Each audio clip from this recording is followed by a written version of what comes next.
Hey guys, welcome back to my channel, Guy with a Plant. Today is going to be a short episode. I'm going to update on the growth of my Anthurium luxurians crossed with crystallinum. If you have watched my previous video, I actually transferred this to a semi-hydro setting 2 months ago. I'll put a link of the video in the description below as well as the comments section. You can watch that if you wish. So 2 months ago, it was still in its original pot, which was pretty small. And it was sitting in regular potting medium, but it has been outgrowing the pot, so I thought it was time to give it a repot, and I've decided to put it in semi-hydro. I've heard so much about anthuriums in semi-hydro and closed vessels, so I thought I wanted to give it a try. I'm not sure how it will do. In fact, I was quite worried that I may kill the plants because I have no experience with them. Previously, I've transferred some of my Hoyas into semi-hydro, and they are doing really well. So I thought an Anthurium should do even better. So I transferred this and another Anthurium, which I think is an forgetii, a dark form, or at least that was what it was sold to me as, into semi-hydro. I will show you that in a while. And for the potting medium, I created my own pond, which is a mixture of tiny lacquer balls as well as small pebbles. And that seems to be working really well, at least with my Hoyas. In fact, that's a pretty good rooting medium as well. So when I transferred this Anthurium, it had several leaves, 2 or 3 very small tiny leaves, as well as new leaves that came out looking really bad, really deformed. These are the ones. I didn't know what happened. I'm not sure whether was it a humidity issue, but my humidity levels here are pretty good, generally the 60s to 70s, averaging about 70. So I don't think it's a humidity issue. Maybe there were some pests lurking around on the leaves. I'm not sure. Yeah, but they look really bad. I kind of expected them to drop off at this point in time. So I'll show the plant in its current state in a while. Oh yeah, another thing that happened was that I forgot to place the wick into the self-watering pot, which is a big mistake, because the wick is supposed to drop the water into the roots when they need it. So I was a little bit concerned that the setup may fail. Plus, I keep the water level on a higher side so they will be in contact with the potting medium.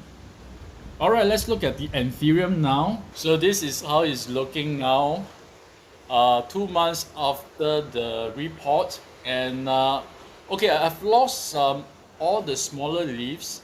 They turn yellow and drop off, which I kind of expected because I'm putting them in a very different environment. This happened during the acclimatization process. Yeah, but the original 2 leaves, this one and this, they're still around, doing well, as well as the 2 ugly leaves that came out. This one still looking ugly and is turning a little bit yellow, as well as this.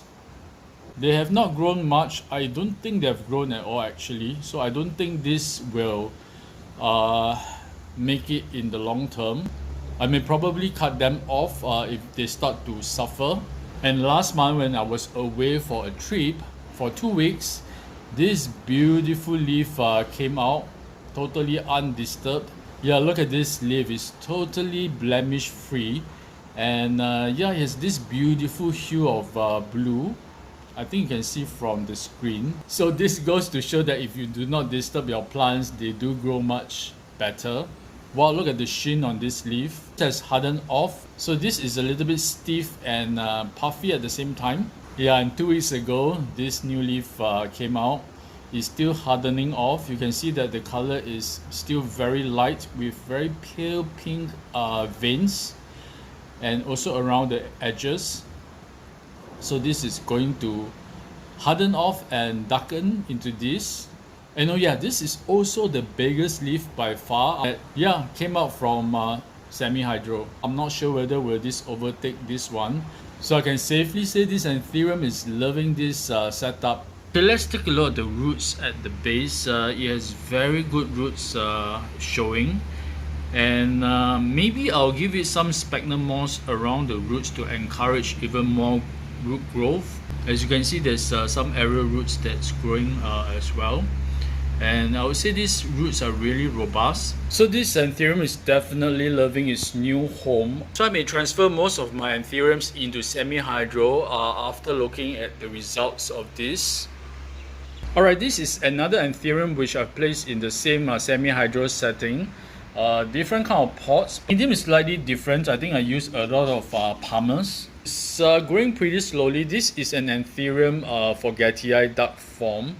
You can see the forgetii veins, the spider veins. So this is the new leaf that grew out from semi-hydro. Yeah, this is the older one, not looking the best. I think there are some spider mites, evidence of spider mites attack. Yeah, so this will probably go soon, but the new leaf is really nice. The shape is a little bit weird. And there's new growth, look at this. It's happy in here as well, but a little bit slower growing, but that's alright. Take your time. Alright, so thank you for watching this short video update of these Anthuriums in semi-hydro. So for those who are thinking of putting their Anthuriums in semi-hydro, I would say just give it a try. They will be happy. Meanwhile, if you like more contents like that, do consider subscribing to my channel and also on the notification bell. I'll see you guys in the next video. Stay safe and remember to show your plants some love.